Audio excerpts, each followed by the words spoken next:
Chelsea, don't even think about showing up tonight. Mom doesn't need you ruining her birthday. I sat in my 23rd floor office overlooking downtown Boston at sunset, holding the phone away from my ear as my father's voice cut through the speaker. His tone was cold, dismissive, like he was giving orders to someone beneath him. I glanced at the contract spread across my mahogany desk pages that would transform everything I had worked for during the past 5 years. The sale of my company, my dream, my proof that I was more than the invisible daughter they pretended I wasn't. I didn't argue, I didn't cry, I simply said, "I understand, Dad," and ended the call. I set the phone down, smiled to myself, and picked up my pen. The clock on the wall showed 6:30 in the evening. The party would begin in 90 minutes. I signed my name on the final page. I remained seated in my office after hanging up, staring at the signed contract in front of me. The silence felt heavy but not uncomfortable.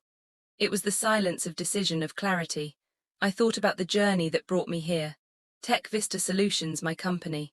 5 years ago, it was nothing but an idea scribbled on a napkin in a coffee shop. A dream I carried in my chest while working 3 jobs to keep the lights on. Now it employed 87 people, occupied this beautiful office space, and had just been acquired by Harrison Tech Group for $47 million. I leaned back in my chair and let my mind drift to childhood.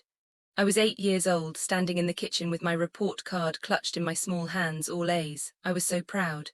My brother Brandon, 4 years older, had just shown Dad his math test with a big red A circled at the top. Dad had lifted Brandon up, spun him around, told him he was brilliant. When I showed my report card, Dad barely glanced at it. "That's good, Chelsea. But you know what would really help this family? If you learn to cook better, Mom could use help in the kitchen. Brandon needs to focus on his studies." I remember the way my excitement deflated like a balloon losing air. I was 8. I had straight A's and all he saw was someone who should be in the kitchen. That pattern continued through my entire childhood. Brandon got sent to Westfield Academy, an expensive private school with the best teachers and resources. I stayed at Lincoln Public School. When I asked why, Dad said, "Boys need the investment. They're the ones who will support families someday. You'll get married, Chelsea. Your husband will take care of you." When Brandon wanted to join the robotics club, Dad bought him a $500 kit. When I wanted to join the coding club, Dad said it was a waste of time for girls. When Brandon got his driver's license, Dad bought him a used Honda. When I got mine, I had to save up my babysitting money to share Mom's old station wagon. Fast forward to 5 years ago. I was 27, fresh out of business school, bursting with an idea. I had developed software prototypes during grad school, simple but effective management tools for small businesses. I needed $50,000 to turn it into something real. I sat across from Dad in his study, nervous but hopeful. I showed him my business plan, my market research, my financial projections. He didn't even finish reading the first page. "Chelsea, this is cute, but you don't have what it takes to run a company. Business requires tough decisions, long hours, thick skin. I don't want to waste money on something that'll fail in 6 months." My answer is number 3 months later. Brandon came to Dad with an idea for a restaurant chain. Brandon had no business degree, no restaurant experience, just enthusiasm and Dad's favoritism. Dad wrote him a check for $200,000 on the spot. No interest, no payback schedule, just a gift wrapped in the language of investment. I watched it happen. I watched Brandon's restaurant struggle, then fail one by one. Within 2 years, all 3 locations were closed. Dad never asked for the money back. He called it a learning experience, said Brandon was brave for trying. Meanwhile, I had taken my idea to a bank. They rejected me twice. On the 3rd try, a loan officer named Janet took a chance on me with a $20,000 small business loan at 14% interest. I worked as a bartender at night, a receptionist during the day, and built my software on weekends. I slept 4 hours a night. I ate ramen noodles for dinner. I cried in my car more times than I could count. But I built something real, something that worked. Now Brandon was 36, unemployed, living off what remained of Dad's generosity. But at every family dinner, Dad still introduced him as my son, the entrepreneur. Meanwhile, when people asked about me, Dad changed the subject. He didn't know what I did, he never asked. I could have been selling pencils on the street for all he cared. I looked down at the contract again. $47 million. Harrison Tech Group, the third largest tech company in America, wanted what I had built. Their CEO, Gregory Morrison, had called me 3 weeks ago. "Chelsea, we've been watching your company. You've created something remarkable. We want to bring Tech Vista into our portfolio and we want you to stay on as senior advisor."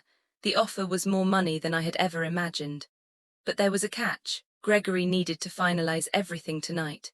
"I have a board meeting tomorrow morning at 8. He had explained during our last call. "They need this signed and announced before then.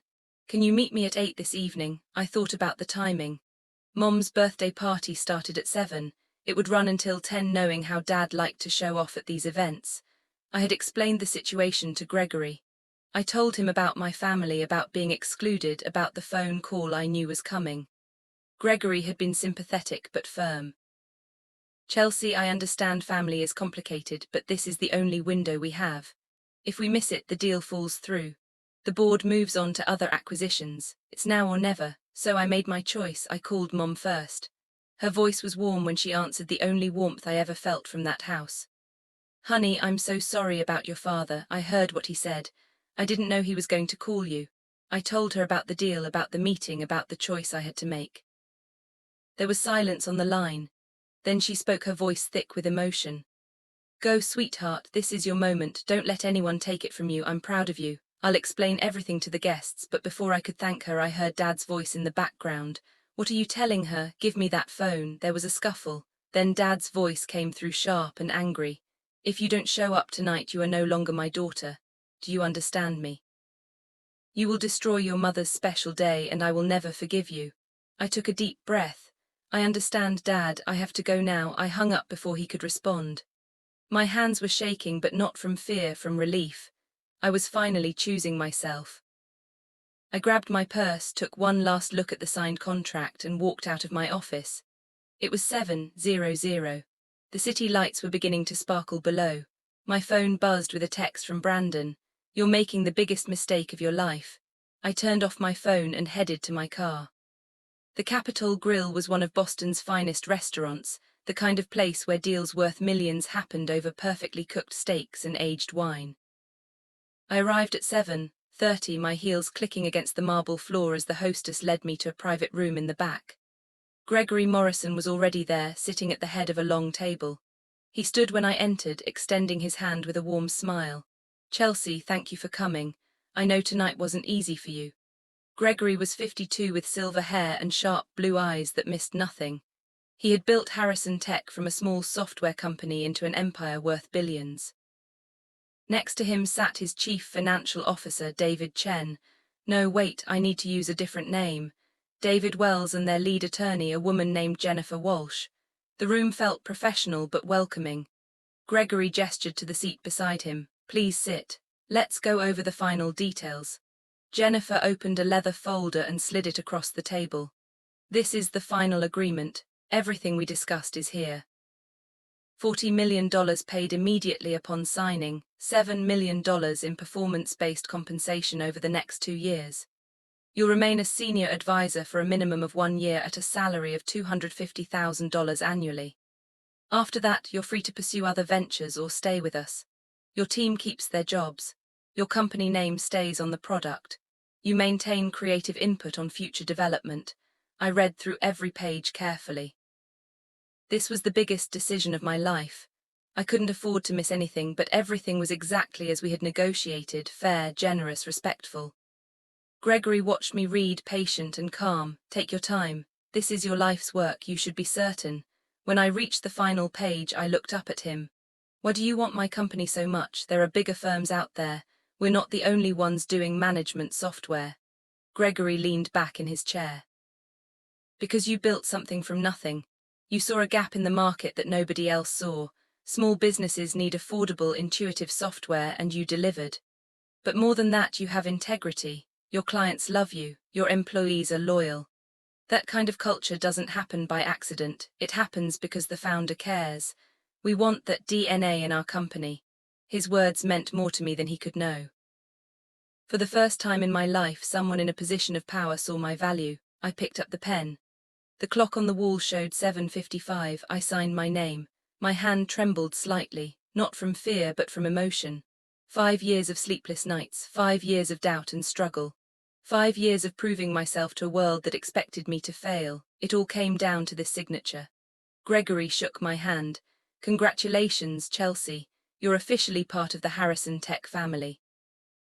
David smiled and poured champagne into 4 glasses to new beginnings.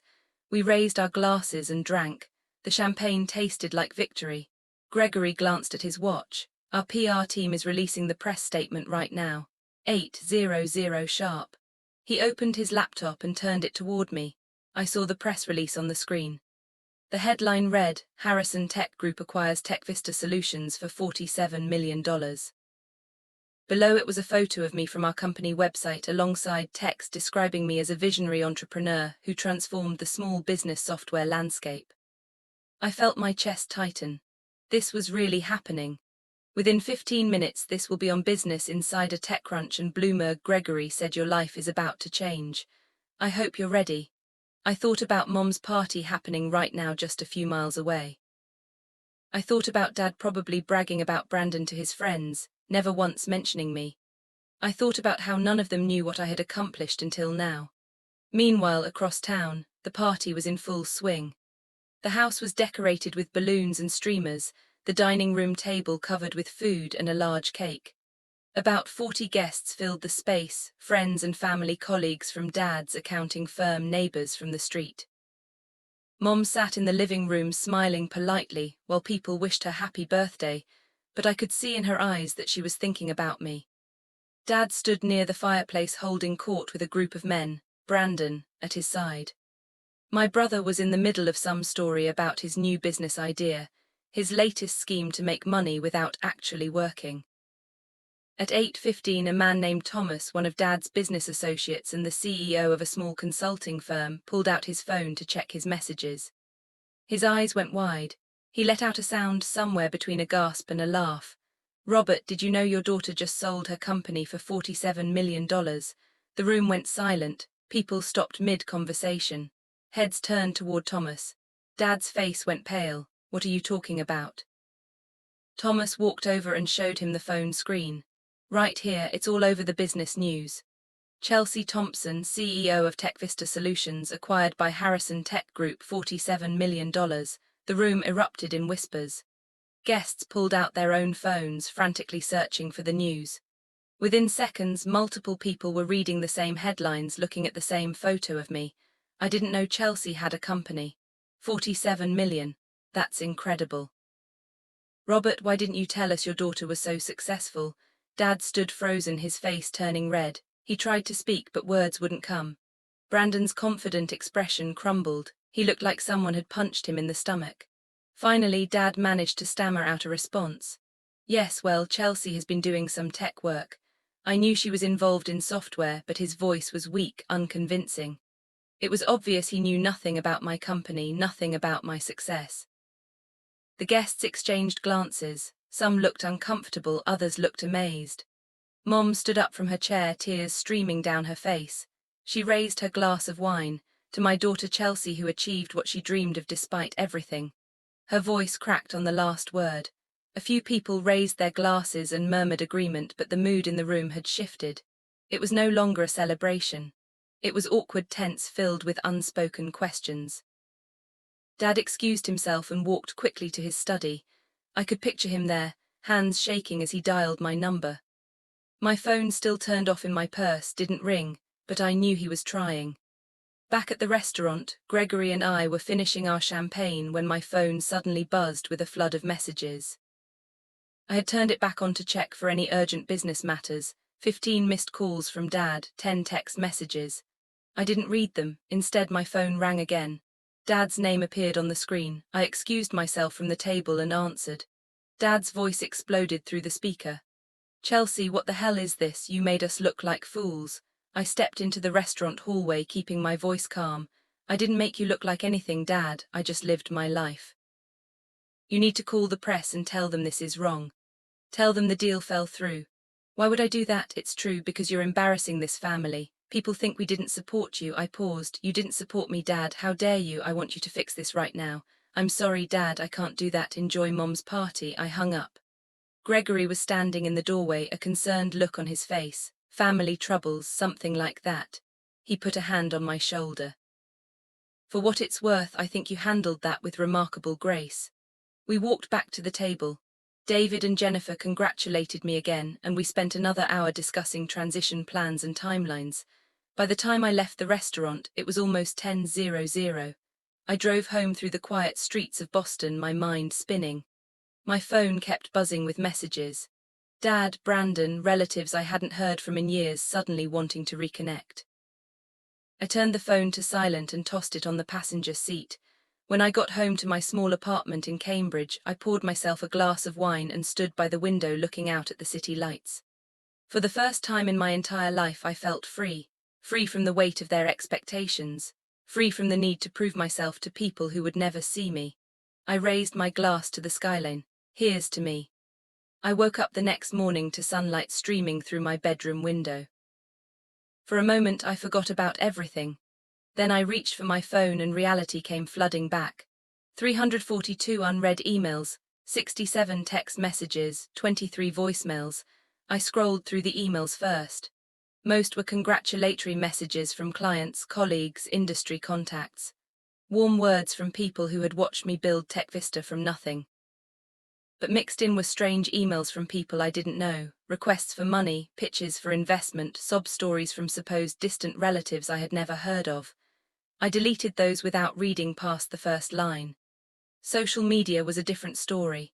The news about the acquisition had spread everywhere. Most comments were positive. Congratulations, inspiring, well deserved, but there were negative ones too. She probably got lucky. I bet it was family money that started her company. Trust fund baby trying to act self-made. I closed the apps. I had learned long ago not to let strangers' opinions define me. I got dressed and headed to the office. Today I would officially announce the acquisition to my team. They deserved to hear it from me, not from the internet. At 9:30 I was in the middle of a staff meeting when our receptionist Amanda knocked on the conference room door. Her face looked worried. "Chelsea, I'm sorry to interrupt, but your father is here and he's quite upset." My stomach dropped. I excused myself and walked to the lobby. Dad stood near the front desk, his face red and tight with anger. Brandon was next to him, arms crossed, wearing the same entitled expression he had worn our entire lives. "Dad, what are you doing here? We need to talk now in private." I led them to a small conference room and closed the door. Dad didn't sit. He stood with his hands on the table, leaning forward like he was trying to intimidate me. "I'll get straight to the point, Chelsea. I want my share of what? The money from the deal. I funded your company." Remember, I stared at him genuinely confused. "I funded what? You refused to give me a single dollar. That's not how I remember it. I gave you 50,000 to start. I want half of what you made." The room spun. This was insane. "Dad, you told me I would fail. You said no. I have the rejection in my memory clear as day. Brandon stepped forward and you stole my business idea anyway. I told you about management software 3 years ago. You took it and built your company." I couldn't believe what I was hearing. "This is insane. You're both lying." Dad's face darkened.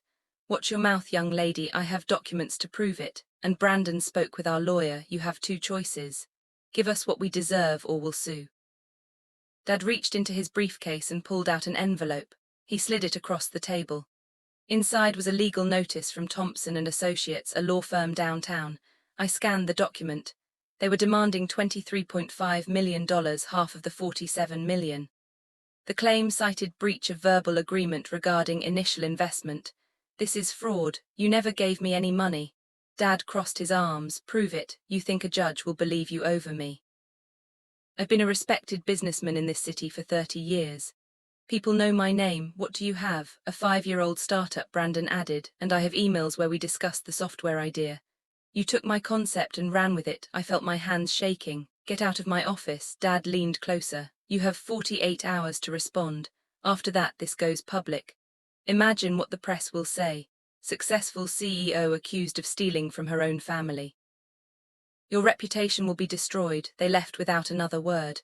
I stood alone in the conference room, my heart pounding. I immediately called Amanda Price, my company lawyer. Wanted to destroy everything I had been with me since the beginning, not because he deserved money, but because he couldn't stand to see me succeed where Brandon had failed. Amanda listened carefully, I thanked Gregory and promised to keep him updated. This is a shakedown. Then I sat in my office. The problem is verbal agreements, watching the city lights flicker on. Do you have documentation showing you didn't receive money just to make it go away?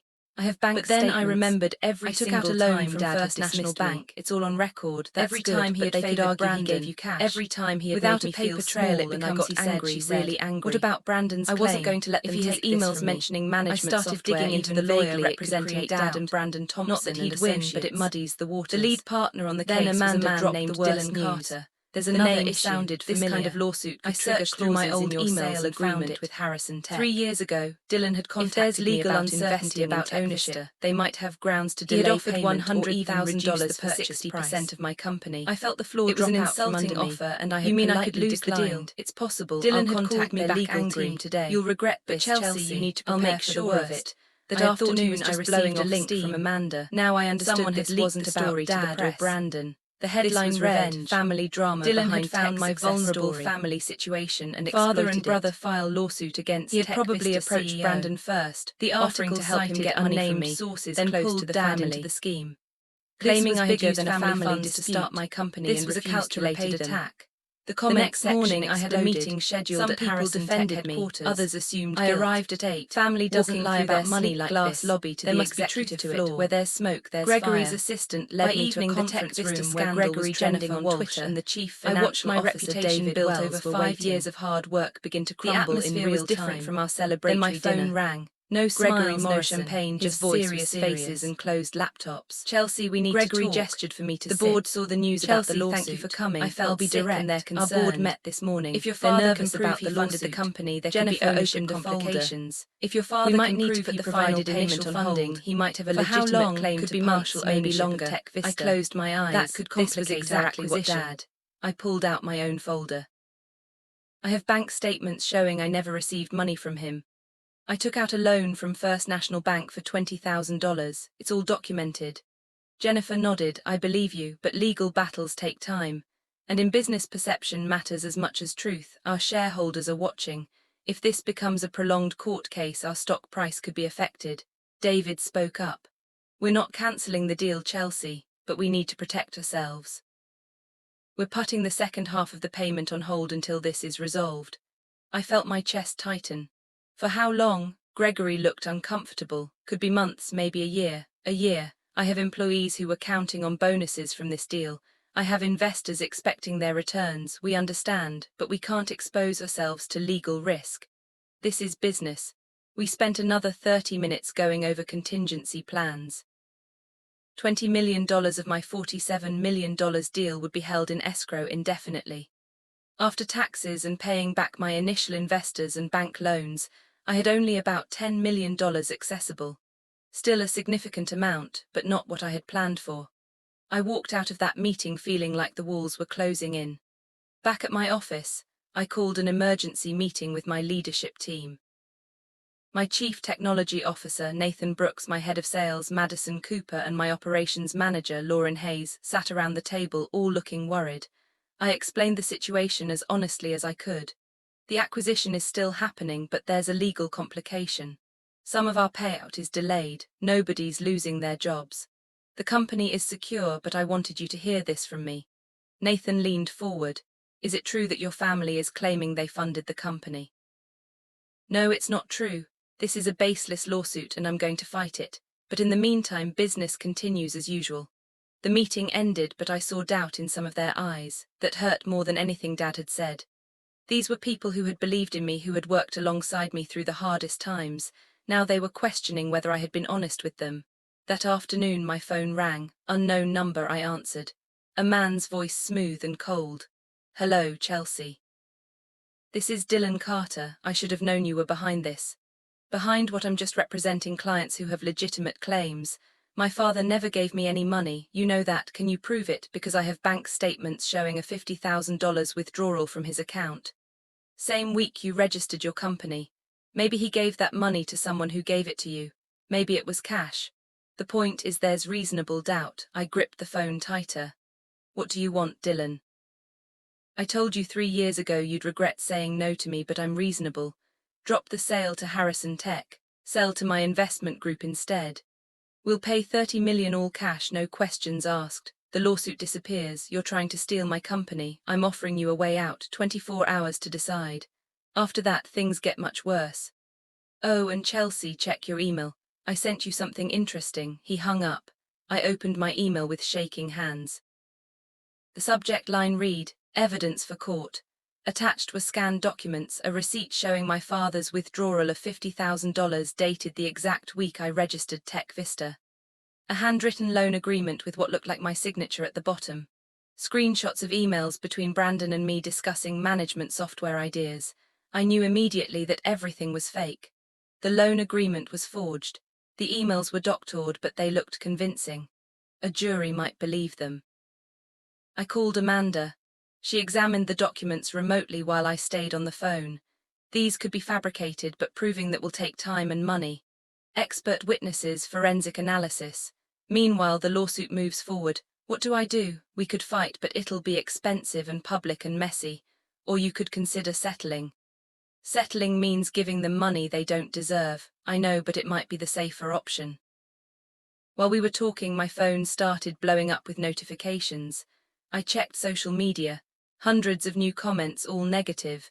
Fake accounts were posting things like, Chelsea Thompson is a fraud, she stole from her own family. Typical entitled millennial, the attacks were coordinated, relentless. Someone had hired a troll farm to destroy my reputation. I knew it was Dylan. This was psychological warfare. By evening, 3 of my long-term clients had sent emails asking to discuss the controversy. They were worried about bad publicity affecting their own businesses. I spent 2 hours on phone calls reassuring them, but I could hear the doubt in their voices. One client, a man who had been with us since the beginning, said, Chelsea, I want to believe you, but this doesn't look good. Maybe we should pause our contract renewal until things settle down. That night I sat alone in my apartment with a bottle of wine and a blank notebook. I was trying to figure out my next move when the doorbell rang. I looked through the peephole. My mother stood there, her face puffy and red from crying. I opened the door. Mom Margaret walked in and immediately hugged me. Sweetheart, I need to tell you something. I can't keep quiet anymore. We sat on my couch. Mom twisted her hands in her lap, looking older than I had ever seen her. Your father is lying, I know he is, that $50,000, he withdrew it to pay gambling debts. He's been gambling for years, I just found out last month. Gambling, yes, online poker, sports betting, casino trips to Connecticut. He's lost over $300,000, that's why he's doing this. He needs your money to cover what he owes. I felt like I had been hit with cold water. Why didn't you tell me sooner? I was afraid of him, of what it would mean for our marriage. But I can't watch him destroy you. I'll testify in court if I have to. I'll tell them the truth. I hugged my mother tight. Thank you, but you know what this means, right? If you testify against Dad, your marriage is over. She pulled back and looked me in the eyes. Some things are more important than a bad marriage. You're my daughter.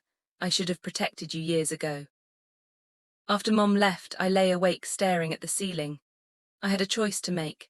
Give in to Dylan's demands and walk away with less money but some peace, or fight back, risk losing everything and potentially destroy what was left of my family. The easy choice was to settle, take the 30 million from Dylan's group and move on with my life. But every time I thought about giving up, I remembered being 8 years old with straight A's that nobody celebrated. I remembered working 3 jobs to fund my dream while Brandon got handed everything. I remembered the phone call telling me not to show up at Mom's birthday because I would ruin it. No, I wasn't giving up. Not this time. At 6:00 in the morning, I called my college best friend, Sarah Whitman. Sarah and I had been roommates at Boston University. Stayed close through the years, even as our careers took different paths. She was now a senior partner at Spencer & Crane, one of the most prestigious law firms in Boston, specializing in white-collar crime and corporate fraud. Sarah, I need your help. This isn't just a family lawsuit. There's something much bigger happening. We met for coffee at 7. I laid out everything. Dylan Carter, the forged documents, the coordinated social media attack, the pressure from Harrison Tech. Sarah listened carefully, taking notes on her tablet. This sounds like fraud, extortion, and conspiracy. If we can prove Dylan fabricated evidence, He'll lose his law license and face criminal charges. How do we prove it? We investigate, and I know exactly who to call. 2 hours later, I was sitting in a small office above a Thai restaurant in Cambridge. Marcus Taylor was a former FBI agent who had retired 5 years ago to start his own investigation firm.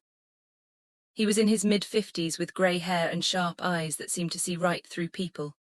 Sarah had worked with him on multiple cases. If anyone could find the truth, it was Marcus. I explained everything again. Marcus leaned back in his chair. First thing we need to do is verify those bank records Dylan has.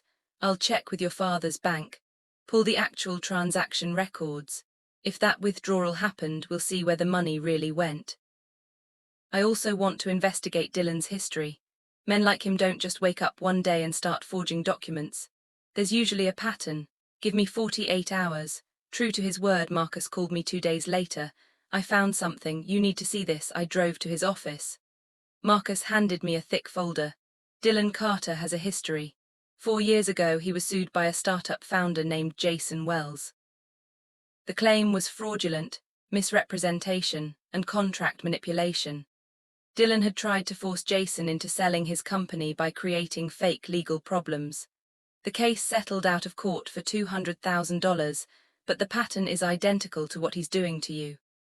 Marcus continued. Dylan was also reprimanded by the Massachusetts Bar Association 2 years ago for unethical practices. If he gets caught doing something illegal again, he loses his license permanently. This guy is desperate. He needs a big win to restore his reputation, and you're his target. But here's the really interesting part. I traced financial records.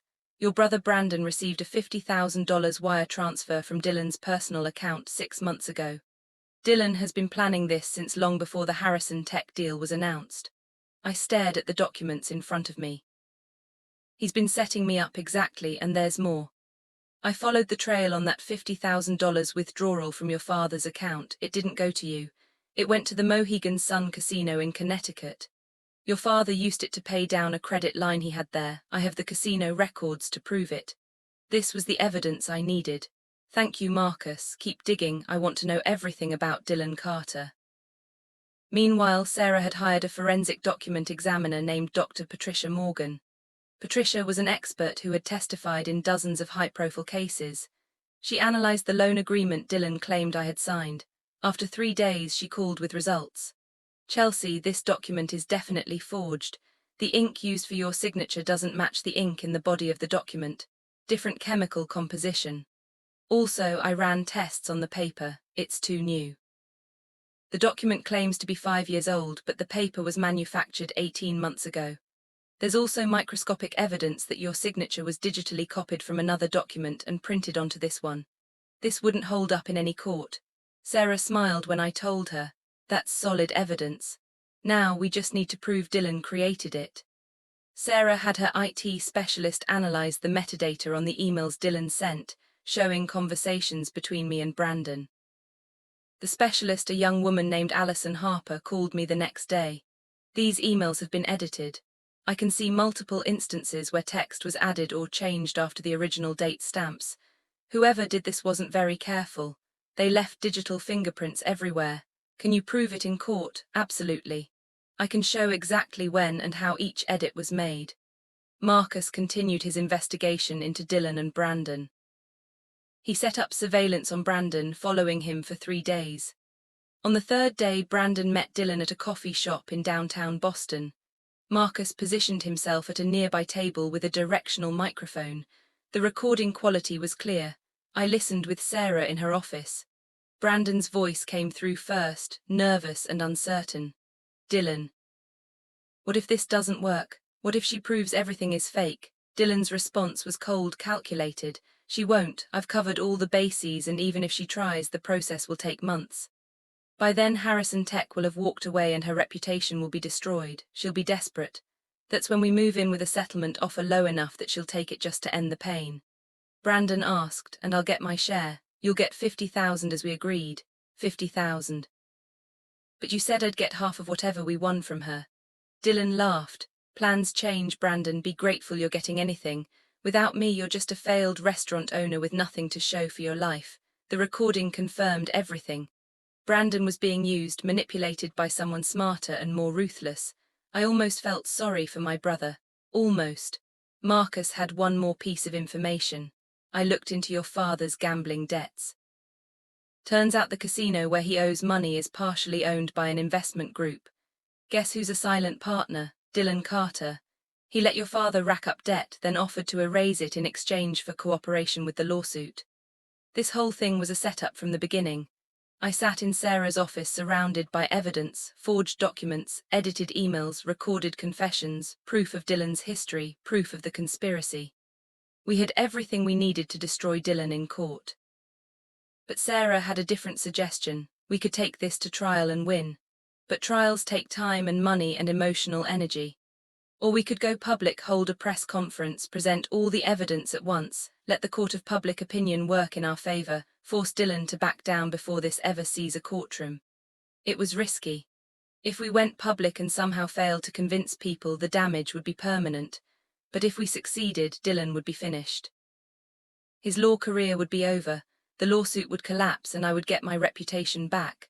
I thought about it for less than a minute. Let's do it. Schedule the press conference for 3 days from now. Sarah grinned. I was hoping you'd say that.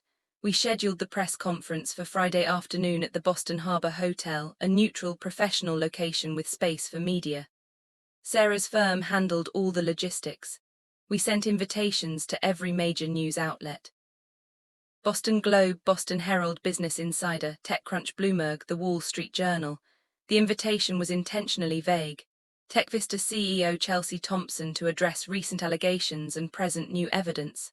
Within hours, almost 50 journalists confirmed attendance. Dylan called me the morning of the press conference. His voice was tight with barely controlled anger. If you go through with this, Chelsea, I will destroy you in ways you can't imagine. I kept my voice calm. You already tried, Dylan. Now it's my turn. See you there. I hung up before he could respond. I also reached out to my mother. I explained the plan. Mom, I'm going to tell the truth publicly about Dylan, about Dad's gambling, about everything. I need you there. I need you to confirm what you told me. Margaret was silent for a long moment. If I do this, your father will never forgive me. Our marriage will be over, I know, and I'm not going to force you. But this is about more than just me. Dad needs help. He's being manipulated by a dangerous man. Maybe this is the wake-up call he needs. Mom agreed to come. Then I did something I didn't expect to do. I called my father. Dad answered on the second ring. What do you want, Chelsea? I'm holding a press conference tomorrow at 2. I'm going to present evidence that Dylan Carter forged documents and manipulated you into this lawsuit. I'm going to tell everyone about the gambling debts. You have a choice. You can show up and tell the truth yourself, or you can let me tell it for you. There was a long silence, then Dad's voice smaller than I'd ever heard it. He said he'd ruin me if I didn't cooperate. I know, Dad, that's why this needs to end. Come tomorrow, make this right, for yourself, for Mom, for our family. I hung up, not sure if he would actually show. Friday arrived. I put on my most professional navy suit, the one I wore for important client meetings. Sarah met me in the hotel lobby at 1:30. We went over the plan one more time. I would speak first, laying out the timeline. Then Dr. Patricia Morgan would present her forensic evidence. Then Alison Harper would explain the email manipulation. Then Marcus Taylor would share his investigation findings. Finally, we would play the recording of Dylan and Brandon. If Mom showed up, she would speak about Dad's gambling. If Dad showed up, he could tell his own story. At 2:00, I walked into the conference room. It was packed. Cameras lined the back wall. Journalists filled every seat, notebooks and recorders ready. I saw Dylan sitting in the third row, arms crossed, face red. Brandon sat next to him, looking like he wanted to disappear. I didn't see Dad or Mom. My heart sank a little, but I understood. This was hard for them. I stepped up to the podium. The room fell silent. Thank you all for coming. I'm here today to address the allegations made against me and to expose the truth behind this lawsuit. I started from the beginning, my childhood, the way Dad favored Brandon, the way I was dismissed and underestimated. Then my journey building TechVista, the bank loans, the rejection from my father when I asked for help, The 3 jobs I worked to fund my dream. Lawsuit, my daughter has never taken a penny bank from statements us. on the screen Everything behind she has, me, proving proving every dollar I borrowed came from First National Bank, not from family. Tears streamed down her face. Then I should have introduced spoken Dr. up Patricia sooner. Morgan. I should have protected you, She Chelsea. walked up and I'm presented sorry. her I hugged analysis her, in both of clear us crying. scientific terms. The room full of tough This journalists document claiming to be a moved. loan agreement. Several of them forged. had tears The in their paper eyes is too too. new. Then something The ink unexpected doesn't match. happened. The The doors signature was opened copied again. from My another father source walked and in. digitally He placed looked onto terrible. this document. His suit was Journalists scribbled notes furiously. His face was pale and drawn. I saw Dylan He shift walked slowly to the uncomfortably front in of the his room. seat. I didn't know what Next to came expect. Alison Harper. Dad took the She microphone showed side with to trembling side hands. I need comparisons to of the say original something. emails and the Everything my doctored daughter version said Dylan is true. had I submitted. lied. You Dylan can see Carter here where threatened text me. was added 6 He told months me he'd after the expose original my email debts, date. ruin my business the metadata reputation, doesn't lie. destroy my life These if I didn't emails help were him sue manipulated Chelsea. to create a false His voice narrative. cracked. I've been More a terrible note-taking, father. more camera I flashes. underestimated my daughter Marcus her Taylor entire presented life. his investigation. I favored my Dylan son Carter because has that's a what I history thought of this fathers were behavior. supposed to do. But I was He wrong. was sued 4 years When ago Chelsea for similar became tactics successful, against I another felt threatened. startup founder. Instead of being proud, He was I tried to reprimanded take by the credit. Massachusetts Bar And when Dylan Association. offered me a way out of my He has been debts, planning I this took it, attack even for though months it meant using hurting my Chelsea's own family child. dynamics as Dad leverage. turned to face me directly. Then Marcus revealed I the don't deserve connection your between forgiveness, Dylan and but the I want casino everyone where here my to know father the owed truth. money. Chelsea Dylan Thompson deliberately built a company trapped with Robert nothing Thompson but in determination and then brilliance. blackmailed him into participating She owes in me this nothing. fraudulent I owe her lawsuit. everything. An Finally, apology, I respect, played the love, recording and of undropping Dylan this and lawsuit Brandon at the immediately. coffee shop. He broke down crying. The room was burst dead into silent as applause. Dylan's I voice stood came frozen through the for a speakers, moment, then admitting the walked whole over and scheme. hugged my father. When it finished, It was the journalists first erupted real hug with we had questions. shared in decades. I held up my hand. The press There's one more conference person ended with I'd like you Sarah to hear announcing from that my we had mother. filed criminal The doors at the complaints back of against the room Dylan Carter opened. with the district Mom attorney's walked in her office. hands, shaking, but Charges her face included determined. fraud, She made forgery, her way to the extortion, front. and conspiracy. I took her hand and guided her Within to the 24 microphone. hours, Dylan was Margaret contacted Thompson by stood police before the cameras. Within and a told week, the the truth. Massachusetts Bar Association My husband has a suspended his gambling law problem. license pending He's been investigation. struggling for years, and 2 I weeks didn't know later until he was recently. arrested. His career was over. Dylan Carter As for exploited Brandon, this, I met with him offered to privately a erase few his days debts after in the press exchange conference. for helping with this He apologized fraudulent. genuinely this time. I was jealous, I was bitter. Dylan told me this was my chance to finally be successful, and I believed him because I wanted to believe it. I'm sorry, Chelsea. I forgave him, but I also made it clear that things had to change. I'll help you find real work, Brandon, but you have to earn it. No more handouts, no more shortcuts, he agreed. Gregory Morrison called me the day after the press conference. Chelsea, that was one of the most impressive things I've ever seen.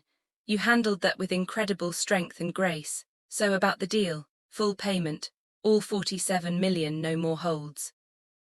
Our board met this morning and unanimously agreed to proceed. The remaining $20 million was transferred to my account. Within a week, I was officially a multimillionaire. But more importantly, I had my reputation back. I had proven the truth, and I had stood up for myself in a way I never had before. 6 months passed. I sat in my new office at Harrison Tech headquarters in downtown Boston, the spring sunlight streaming through floor-to-ceiling windows. My title was Senior Advisor, but my role was more than that. I was helping integrate TechVista's culture into the larger company, ensuring our original mission of supporting small businesses remained central. The team had grown to 200 employees across 3 states. I watched what I built continue to thrive and evolve now with resources I could never have provided alone. An email notification popped up on my screen. An invitation from Harvard Business School. They wanted me to speak to their MBA students about entrepreneurship, resilience, and building companies from nothing. I smiled and typed out my acceptance. This was the kind of recognition that actually mattered to me now. My relationship with my mother had transformed completely. We had dinner together every Thursday evening, just the 2 of us. Mom had moved into a beautiful apartment in Back Bay, one I had helped her find and offered to pay for, though she insisted on covering half the rent with money from her part-time job at an art gallery. She was happier than I had ever seen her, free from the weight of a broken marriage and years of secrets. She had filed for divorce from Dad 3 months ago.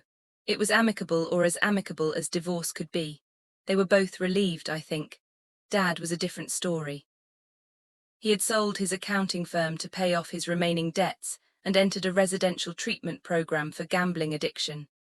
He was 3 months sober from gambling, attending meetings twice a week. We met once a month for coffee, usually at a quiet cafe near his new apartment in Brooklyn. Our conversations were still awkward sometimes, but they were real, honest. He was learning to listen instead of lecture. learning to ask about my life instead of talking about his. It wasn't the father-daughter relationship I had dreamed of as a child, but it was something, and it was built on truth, which made it stronger than what we had before. Brandon had surprised me. With my help, he found a job at a small tech startup in Cambridge, working in business development, entry-level, low pay, but he showed up every day and worked hard. We weren't close, probably never would be, but we could have dinner together without tension. He had apologized multiple times, and I believed he meant it. He was learning humility the hard way, which was probably the only way he ever would have learned it. I used $5 million from the sale to establish the Rise Up Women's Entrepreneurship Fund. The mission was simple: support women starting businesses, especially women who didn't have family backing or traditional access to capital. We provided grants of up to $50,000 to 50 female founders each year, along with mentorship resources and connections. I personally mentored 10 of them, meeting with each one monthly to discuss challenges, celebrate wins, and provide guidance. Turning my pain into purpose gave me more satisfaction than any amount of money ever could. My personal life had also changed in unexpected ways. Gregory Morrison and I had grown closer over the months. It started with professional meetings that turned into long conversations over dinner. He was kind, brilliant, and respected my independence. We started dating 3 months ago, taking things slowly. No rush, no pressure, just two adults who enjoyed each other's company and shared similar values. It wasn't a fairy tale romance, but it was real. And after everything I had been through, real was exactly what I needed. But more than any external change, the biggest transformation was internal. I spent so many years trying to prove myself to people who would never see me. I thought if I worked hard enough, achieved enough, became successful enough, my father would finally respect me, my brother would finally acknowledge me, my family would finally celebrate me. But I learned something crucial. You can't earn respect from people who aren't willing to give it. And you shouldn't have to. The people who truly love you will support you from the beginning. They'll cheer for your small victories and believe in you when you don't believe in yourself. The ones who only show up after your success, after you've proven yourself, after there's something in it for them, they don't deserve your time or your energy. I learned to build my life around people who saw my value before the world did. My mom, who always believed in me, even when she couldn't say it out loud. Sarah, who dropped everything to help me fight back. The early employees at Tech Vista who took a chance on an unknown company. These were my people. I also learned that silence isn't weakness. The night Dad told me not to show up at Mom's birthday, I didn't argue or defend myself. I simply said, "I understand," and walked away. I let my success speak for itself, and it spoke louder than any argument ever could have. Sometimes the most powerful response is to keep building, keep achieving, keep moving forward while others waste their energy trying to tear you down. Forgiveness, I discovered, doesn't mean forgetting. I forgave my father for the years of neglect and favoritism. I forgave Brandon for his jealousy and his willingness to hurt me for money, but I didn't forget how they treated me. I couldn't. Those memories shaped who I became. They taught me resilience, self-reliance, and the importance of surrounding myself with people who genuinely care. Forgiveness allowed me to let go of anger that was poisoning my own happiness, but remembering ensured I would never let anyone treat me that way again. Boundaries, I learned, are not just healthy, they're essential. The biggest lesson, though, was this: your family doesn't define you, your choices do. Your work ethic does, your character does, your integrity does. I was born into a family that didn't value me, but I chose to value myself. I chose to work harder than anyone else. I chose to believe in my vision when nobody else did. And those choices created the life I have now. Not luck, not privilege, not family connections, just choices made one at a time, day after day, year after year. I stood by my office window, now looking out at the Boston skyline as the sun set in shades of orange and pink. I thought about that phone call 6 months ago. Don't show up and spoil your mother's birthday. I smiled because I realized something. I didn't spoil anything. I set myself free, free from the need for their approval, free from the weight of being invisible. Free to build a life that was entirely authentically mine. My phone buzzed with a text message. It was from a young woman named Emma, one of the entrepreneurs I was mentoring through the Rise Up Fund. Her message read, Chelsea, I just signed my first major client, a $100,000 contract. I couldn't have done this without you believing in me when nobody else did. Thank you for seeing something in me I couldn't see in myself. I smiled and typed back quickly. Emma, I saw what was always there now. Keep going. You're just getting started. Believe in yourself, that's all you really need. I closed my laptop and gathered my things. I was meeting Mom for dinner in 30 minutes. Then Gregory and I were going to see a play at the Boston Opera House. My life was full in ways that had nothing to do with money or success or proving anyone wrong. It was full because it was mine, built on my own terms, filled with people who genuinely cared about me, aligned with values that mattered. Life wasn't perfect. I still had hard days. I still sometimes felt that old familiar ache of wanting my father's approval even though I knew I didn't need it anymore. I still dealt with doubts and fears and the lingering trauma of years spent feeling invisible. But I also had joy, real deep earned joy. The kind that comes from knowing you survived something difficult and came out stronger. The kind that comes from using your pain to help others. The kind that comes from living authentically, instead of performing for an audience that will never appreciate you. If you're reading this, if you're listening to this story and you feel invisible right now, I want you to hear me clearly. If you feel like nobody believes in you, like your family doesn't see your value, like you're working twice as hard for half the recognition, I need you to know something. Believe in yourself first. That is enough. You don't need anyone's permission to be great. You don't need validation from people who refuse to give it. You already have everything you need inside you. The strength, the intelligence, the determination, the worth, it's all there. Don't wait for someone to discover you. Don't wait for someone to invest in you. Don't wait for someone to tell you that you're good enough. Start now with whatever resources you have. Build something, create something, become something. Not to prove others wrong, but to prove yourself right. To show yourself what you're capable of when you stop waiting for permission and start taking action. Success isn't about making the people who doubted you feel bad. It's about proving to yourself that you were right to believe in your dreams when nobody else did. It's about waking up every day and choosing yourself, choosing your vision, choosing to keep going even when it's hard. And it will be hard. There will be moments when you want to quit. When the rejection feels like too much, when the doubt creeps in and whispers that maybe everyone else was right about you. In those moments, remember why you started. Remember what you're building. Remember that the people who gave up on you don't get to define your limits. And when you finally make it, when your hard work pays off and people suddenly want to be associated with your success, don't let them rewrite history. Don't let them claim they supported you all along. The truth matters, your story matters. The nights you cried alone matter. The times you almost gave up but didn't matter. The people who believed in you from the beginning matter. Honor that truth, protect that story because it's yours. I didn't need my father's permission to succeed. I never did, and neither do you. Whatever dream you're carrying, whatever vision keeps you up at night, whatever impossible thing you think you can't achieve because nobody in your life supports it, I'm here to tell you, go build it anyway. Let the doubters doubt. Let the critics criticize. Let the family members who should support you continue to overlook you. None of that changes what you're capable of. None of that diminishes your potential. None of that has any power over your future unless you give it power. The woman I was 6 months ago would have been terrified to stand up to my father, to expose the truth publicly, to risk everything for the sake of justice. But the woman I became through that fire is stronger than I ever imagined possible. Not because the fire didn't hurt, it did, but because I walked through it anyway, because I chose truth over peace, because I chose self-respect over family approval, because I chose myself finally after a lifetime of being everyone's last choice.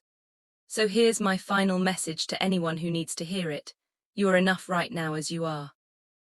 With whatever resources you have or don't have, whatever education you got or didn't get, whatever family support exists or doesn't exist, you are enough to start. You are enough to try. You are enough to build something meaningful. Don't let anyone convince you otherwise. Not your parents, not your siblings, not society, not even the voice in your own head that sometimes sounds like all of them combined. Start where you are, use what you have, do what you can. And when people ask how you did it, when they ask where you found the strength or the courage or the resources, tell them the truth. You found it inside yourself because that's where it always was. That's where it still is.